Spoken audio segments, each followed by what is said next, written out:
button. Stop cam button. Make a stop invite get visit blank. Link finish main blank comment banner brand tab private chat tab setting Tony brand number 30 blank show blank hide blank upload button blank upload blank overlay blank hide blank. We'll be going live in about 4 minutes with my guest from P&M YouTube channel. P&M, is that right? Yes. Okay. What's been happening? How's the weather down there?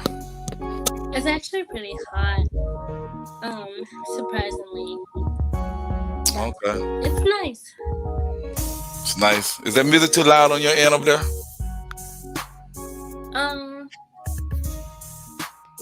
No. You can hear me plainly? Yes. All right, cool. You got any classes tomorrow? Yes, I'm taking them online because of the virus. Oh, really? They got y'all too, huh? Yeah. Oh, yeah, I understand that. I'm glad to have you here. I had run across you in one of those groups and stuff like that, so I said, man, let me try to, because I reach out to a lot of people, man. Reach out to a lot of individuals, trying to get them on, trying to get their story heard and things of that nature, because I know how it was with me when I was trying to get some things going. So how long you had your channel? I've had it for about 2-3 years, but I kind of changed it multiple times and For real? deleted videos and stuff like that. Never that. Yeah, no, don't ever delete videos. Okay. Well, I made them more private, I guess. Oh, yeah, that's what you're supposed to do. Next time, just make them private or unlisted, and then that way it'll help whenever you trying to get views and stuff. I had to learn it myself. But yeah, don't ever do that. Can you speak a little louder? Talk a little louder. Yeah, but so within like the last year, since I started college and I started living on my own, I really wanted to really put my story out there and do your thing, huh? Yeah. Well, we're about to get to it in a few seconds and stuff like that. How many minutes is it? What time is it? You on the East Coast time? Show. 7:14. Got 1 more minute. Get focused and relax, kick back and everything. Let me check them out. Alt tab StreamYard.com.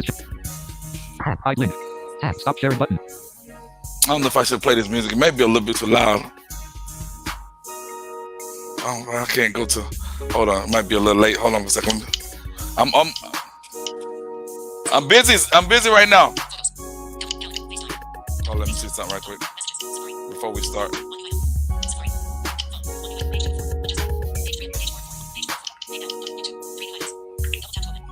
We're getting ready in a few minutes, y'all.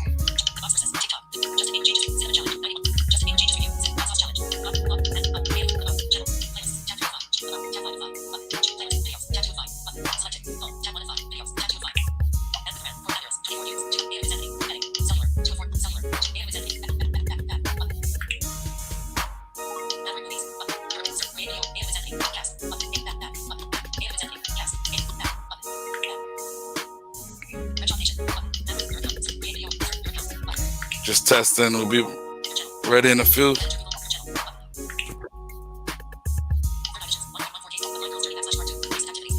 Okay, here we go. Let me see something. Okay, let me see. Mic check.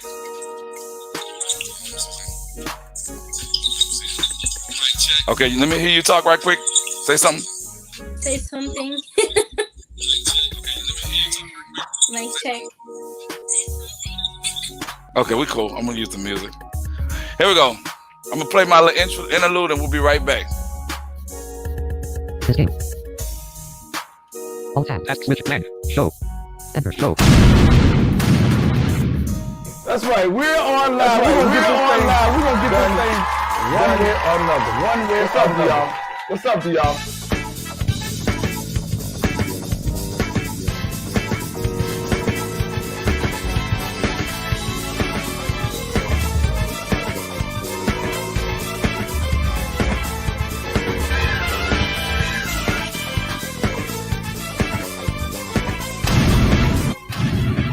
Yeah. Welcome. Page up. StreamYard. Welcome to Third Eye Visions, where we motivate the blind, stimulate your mind, and welcome all kind.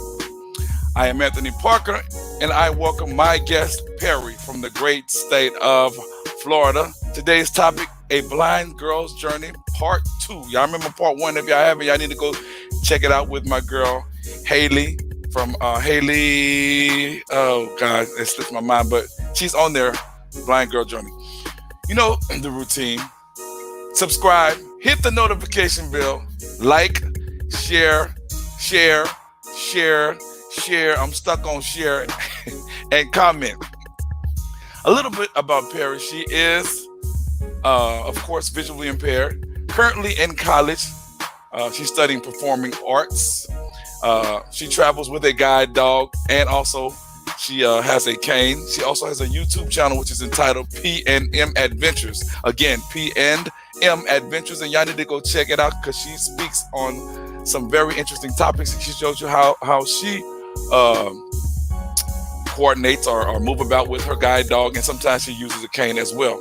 So let's welcome Perri to the show. What's up, Perri? Hello, glad to have you here, girl. What's been happening with you? What's been happening with you? You know, I've been relaxing. Relaxing. This college stuff has been a little crazy, but due to that virus and stuff, huh? Yeah. Well, before we get into that, Perri, though you are a young, independent woman in college, the journey of getting there wasn't always pleasant. Can you tell us just a little bit about how life has been for you as we start a blind girl's journey? So my life was not very easy when I was growing up. I first, when I was younger, about 4 or 5 years old, went to a boarding school away from my family, and that was something that was very challenging growing up, not being able to see your family and grow those relationships with them throughout my secondary journey.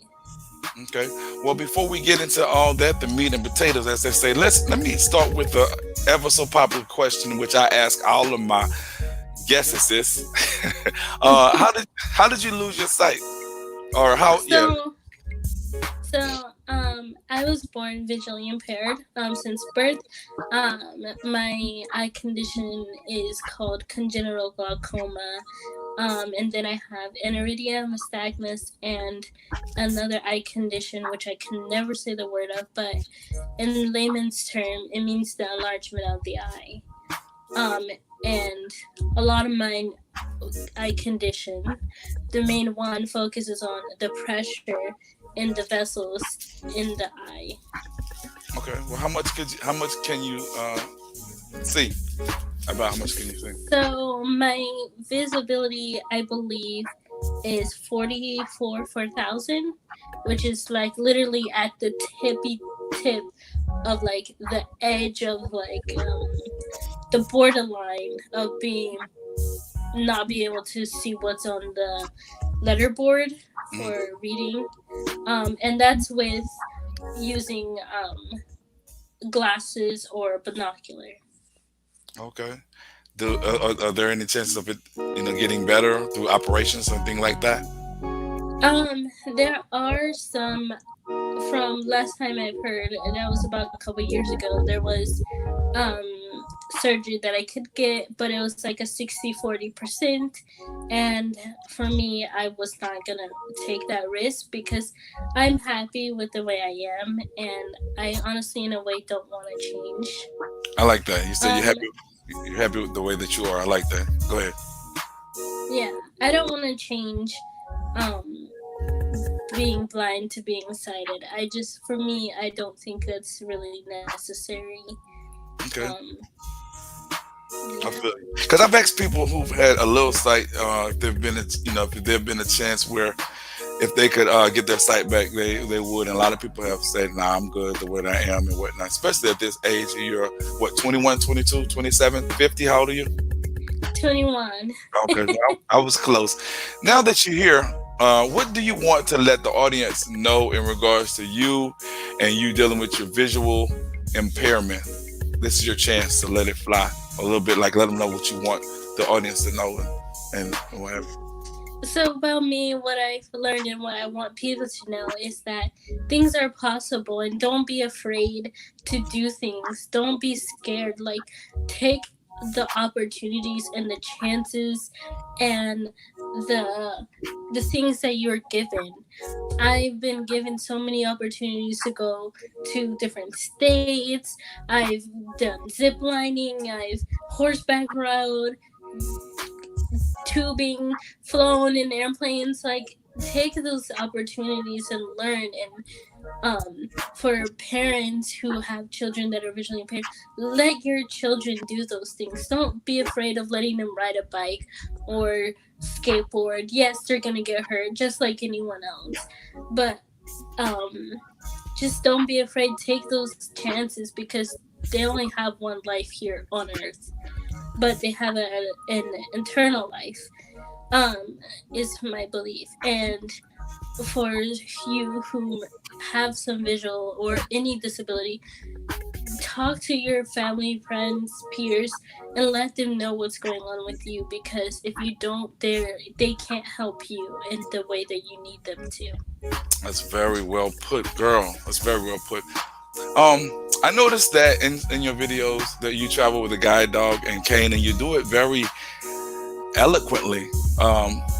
Where did you receive your training, if any, or you learned all this on your own? So for mobility training, I've had some really, really spectacular mobility specialists, and I've gone to Florida School for Deaf and Blind for my whole secondary career, and then I went to Guide Dog Foundation for the Blind in New York. Is where I got my lovely yellow lab, Missy. And those trainings and those experiences were very fun and very homey. For especially my guide dog experience was very homey, and it was just something that I really enjoyed, and I'm glad that I did it. Okay. Well, we're gonna take a time out right quick for you to show us your lovely dog, Missy, hence the name P&M, Perri and Missy, or YouTube channel. So show us your guide dog. I'll show the audience your guide dog, and describe the dog to I have some visually impaired audience, so tell them. So she is a 3-year-old yellow lab. She's kind of scrawny. She's a scrawnier girl. She's very small. She was smelling my food that I ate earlier, but she's a smaller lab, but she's very she likes to go fast, and she's a huge New Yorker, where she was raised, and she just loves to be on the go. She can be very sassy. Sometimes she doesn't like stepping in puddles. Okay. Diva. Yes. Okay. Yes, totally. Okay. Well, before I go further, your journey as a blind person or visually impaired person, how in a couple of words, how can you tell us how it has been? How would you sum it up? Has it been rough? So my journey in a couple of words, it's been crazy, rough, exciting, joyful, and just loving at the same time. I could say all of those things for how my experience growing up. And that's a good thing, considering the fact that you definitely able to say that, because most people who are visually impaired, they kind of drift off or become depressed or whatever. So with you, it's a mixture of different things. How is it the relationship with your family? How is that relationship with your family members, or how has it been? My relationship with my family, it's a iffy type of situation. So they are here in my life, but they're not one of those families that I talk to on a daily basis. And it kind of hurts in a way because I want that relationship, but I know that it's something I can't have. And with myself, I have to be realistic in the goals and the things that I want in my life. And I found people in my life and that's appeared in my life that really has loved me and really shown that to me with the two best friends that I have and my old stepmom who's still in my life, and then my I would guess I could call them like my godparents. Those are like the five main people in my life that has really made me who I am and made me happy and just showed me what love is. So why do you think the relationship with your family has been sort of rocky? I think it's the things that my parents has done. I was raised by a single father, which is not which is different in this time and age. You hear single moms, but I was raised by a single dad. Um, and it was good. I liked it. But it's in a way it's something that you want to have a mom for, because there's things that you feel more comfortable talking to your mom about. And when I was gone away, for boarding school, I just felt so disconnected from my dad and from my family because they would do things and go places and I couldn't do those with them. So you didn't share that particular time with them in terms of going out and interacting with them as you mentioned. So I shared some things with them, yeah.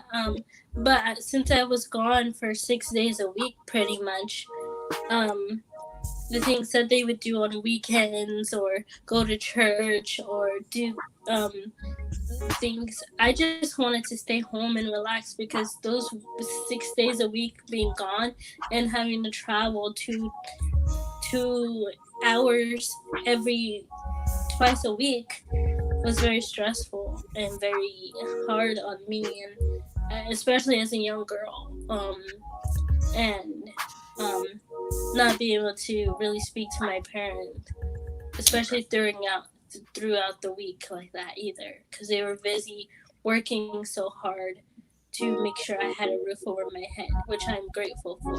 So, but in essence, you definitely missed out on the sharing and the going out to different places with them, right? Yeah. Okay. Let me pause for a second. Alt tab. StreamYard.com is tab. Hide link. Tab. Stop sharing button. Oh, 1 second.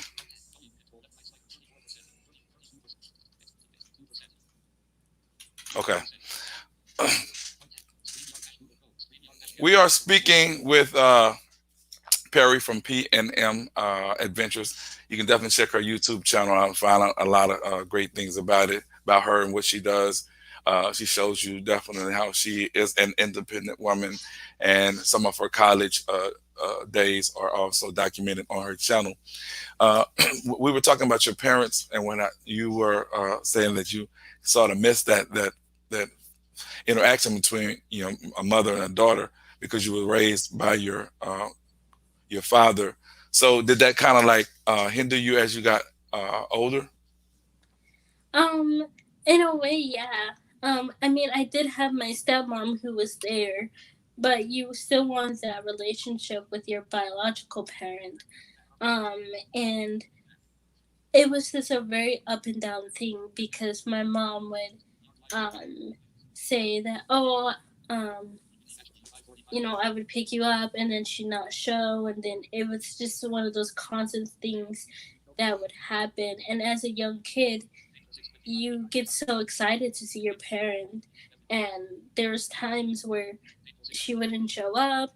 There was times where she would come in the middle of the night to my school. And it was just not a good time during that time. So once I got into middle school, I kind of stopped going, because my dad was like, "This is your choice. You're 13. You can make your own decisions, and you're able to do that. So I really lessened my time going there. Um, and but at the same time, going to that school, it still made it hard, even with the relationship with my dad. We could be sitting in a car ride for like 2 hours, and we would not speak. Wow. Wow. Um, and it wasn't because we and I think it was mainly because we didn't really have anything to say. It wasn't like I could look out the window and say, "Oh my gosh, look at those cars," or "Look at those," or Right. engage in something that's going on outside of the car, or have those driving experiences, or do those other things that you think like you and your dad would cherish. Right. Um, I mean, I've had fun times with my dad. I love him with all my heart, and I would do anything for him, and he's taught me so much. Mm. But there's things that, yes, I did miss out on, and I think also those things that I missed out on has made me a stronger person.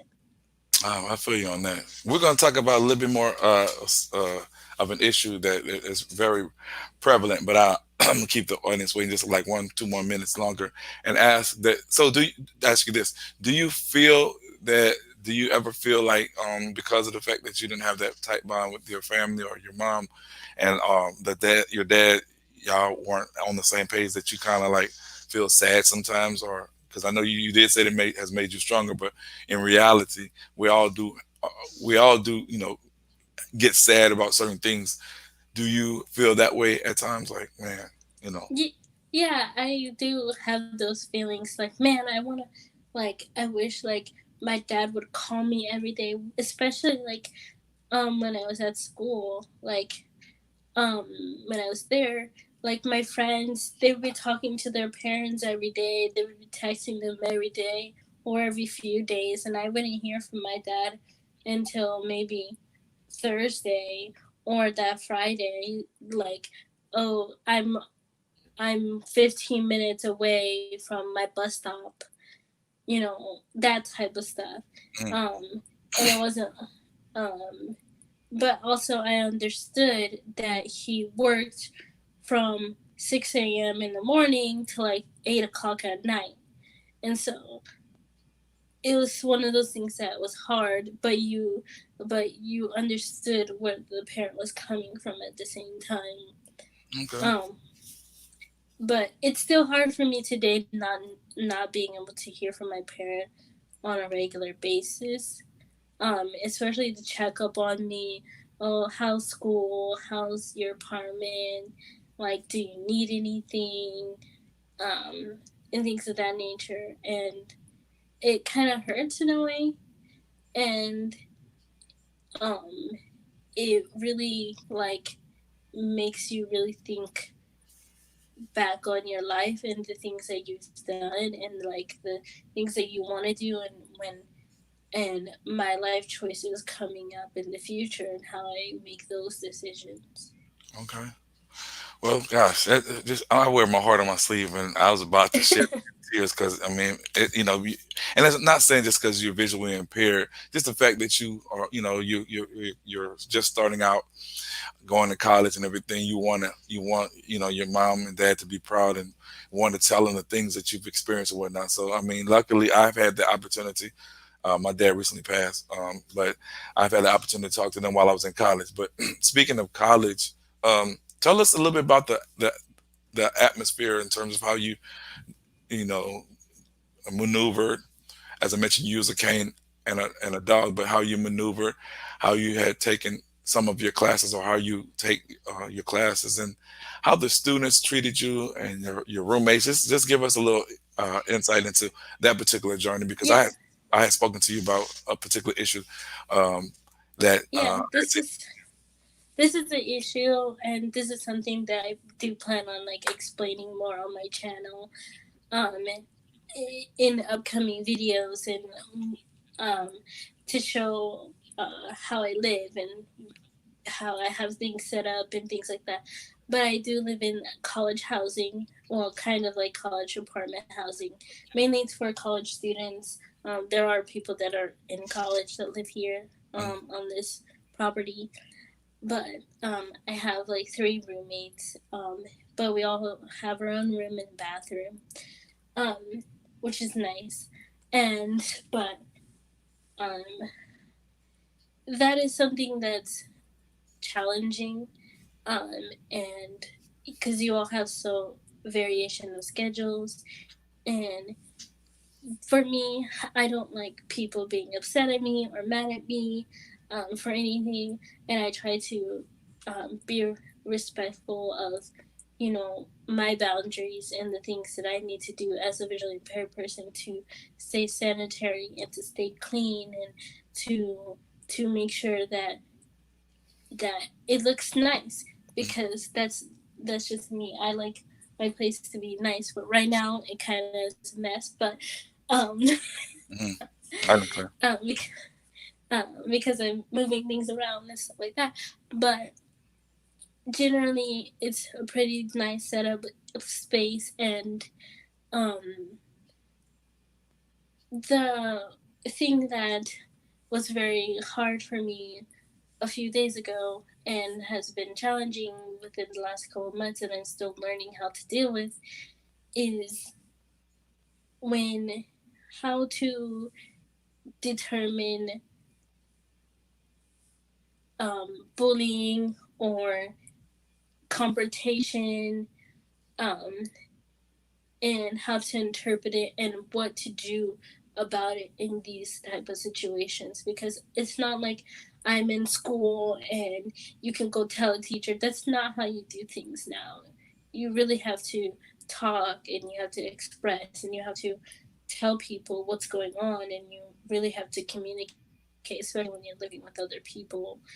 um um I mean, I'm very independent and I do that, yes, but to have someone not who is not sighted or doesn't understand the visual impairment or the blind community at all, Hmm. um, they don't know how to interact or how to talk to them or be respectful in the same way. And when you tell people, you know, um, can you, like, if someone's dog had an accident or something happened, or spill it or whatever it could be, like, there's a difference between telling them, oh, this happened, like, uh, it's right here, like, you know, I just wanted you to know that so you can clean it up, versus, threatening them at the same time you're saying that.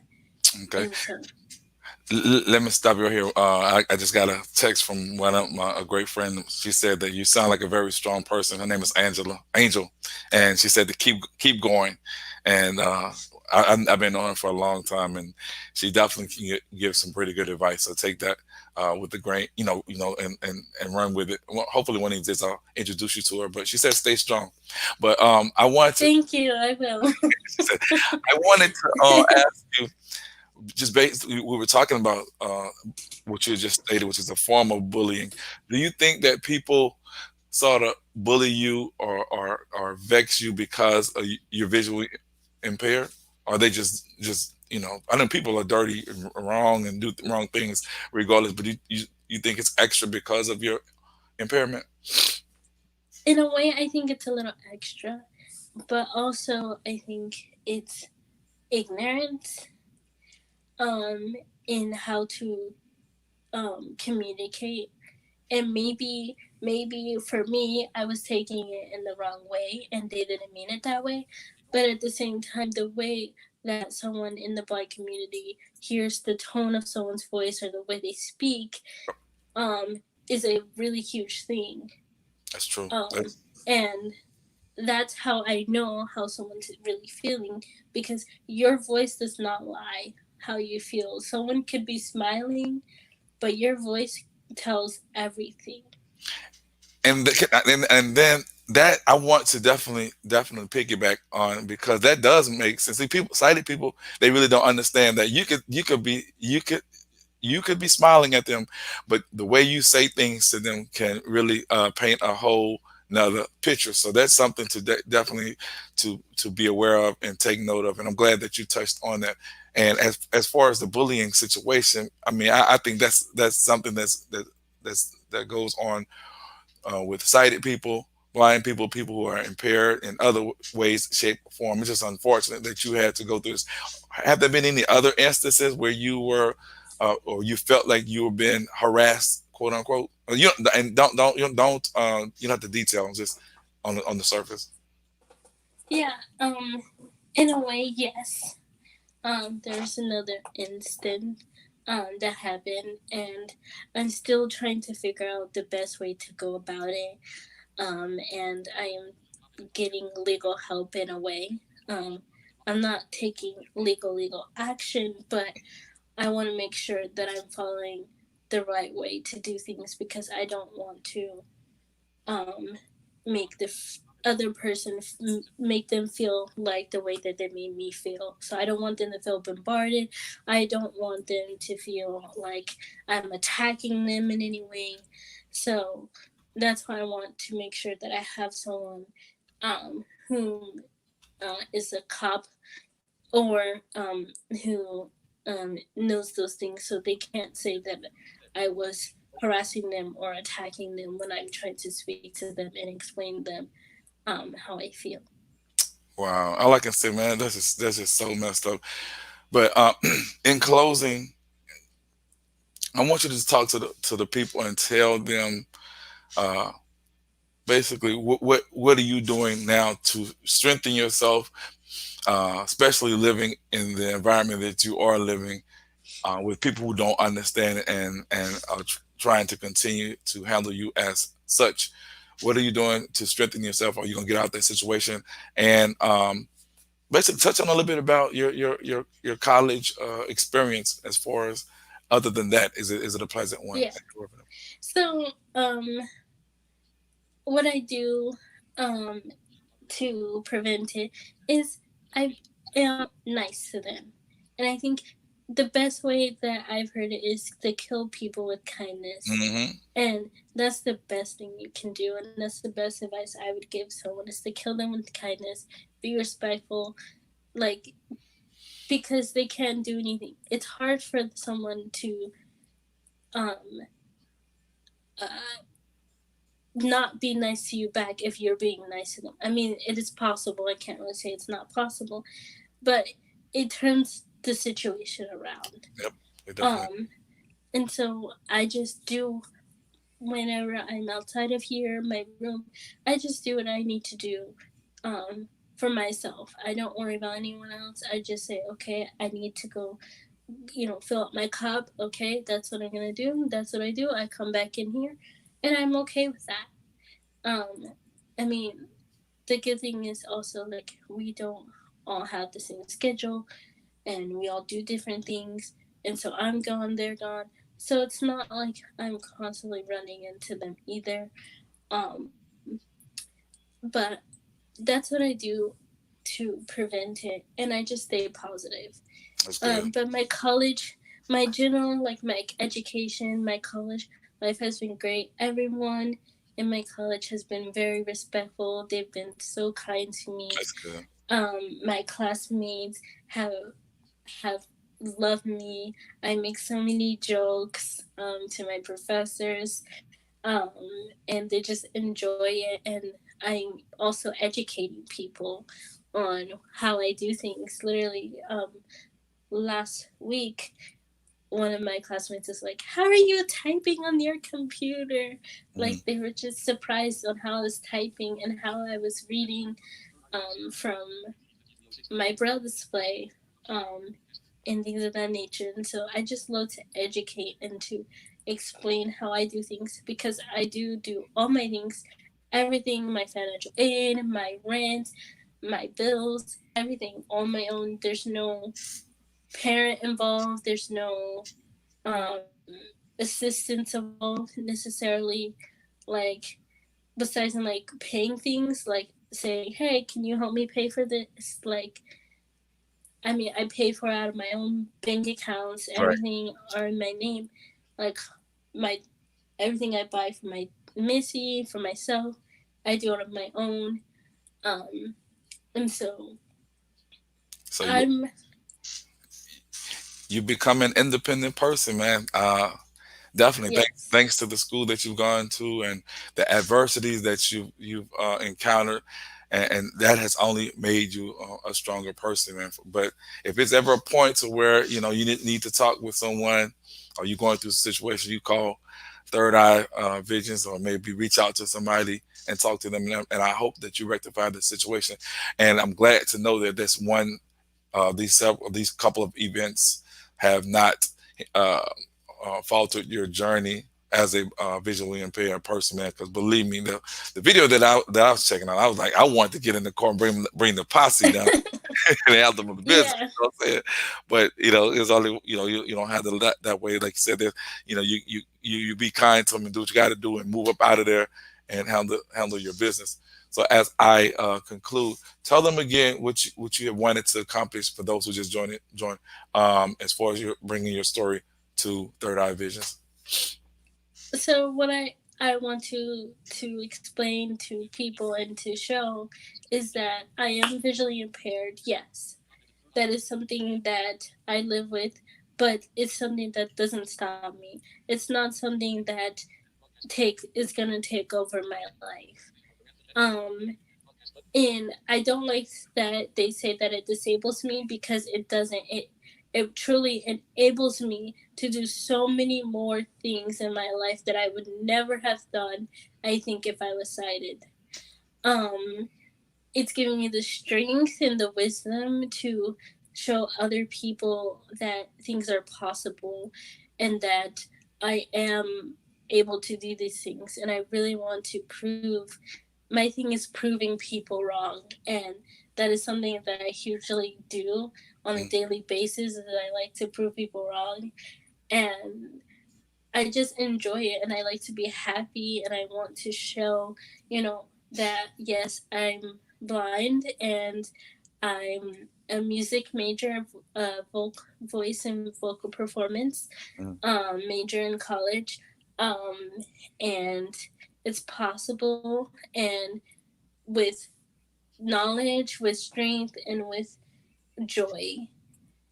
And that I just want to show how I do things, my process. And even if you have a young kid that's 14, 13, who's just becoming visually impaired, because for me, honestly, I didn't have someone there that was like, this is how you do things. Besides, in like the schools that I went to, I didn't have someone at home that really was there. And there's no one on YouTube for me in my time. mm. And I want to be that voice for people, and I advocate for myself and other people, just like I've done um, here in my city on the bus system, and how, you know, I've gotten left, and buses have passed right by me, Mm. and things of that nature, and how that can't happen. Like, that's not right. I have places to go just like anyone else, All and right, that's fine. yeah. So I just want to document those from my experience, to show my children in the future, to show parents of visually impaired children, to show sighted people how those things are possible. Okay, and you can find all that on her channel. Give them the name and how often you post and everything. Give them the name of your channel. So my channel is P&M Adventure. I try to post once a week. I try um, as best as possible. Um, and if not, I will get one up as soon as possible. I do all my editing and filming on my own, so that takes time. And every once in a while, I have someone edit something for me if it's something more visual, that would take a lot more time and process to do. Okay. Well, and I say we because my sidekick, she's not here with me today. Her name is Jennifer from Jennifer's Open Book. I'm gonna introduce you to her one day. I want to give a big shout out to Jen. Where you at, girl? And we thank you for coming on Third Eye Visions and making this thing work. This is one of my better interviews, man. I try to do something on Sundays, go live and whatnot. But I want to thank the viewers. I really do want to thank the viewers. Unfortunately, I'm not able to multitask and listen and all this other stuff, and I tried to get to you all as I could. But thanks for y'all subscribing and tuning in, following, sharing, liking. Also, go over to P&M Adventures and check her out and see what she has to offer, because I'm telling you, it's some good stuff. And anytime you want to come back, I might bring you back on. Anytime you want to come back on the show, hit me up. You gonna call? Yeah, I would love to. You know. Where you from? Where you from? I'm from Florida. Okay. What's your nationality? You would tell? I know it has nothing to do with the price of tea in China. You have an accent. That's why.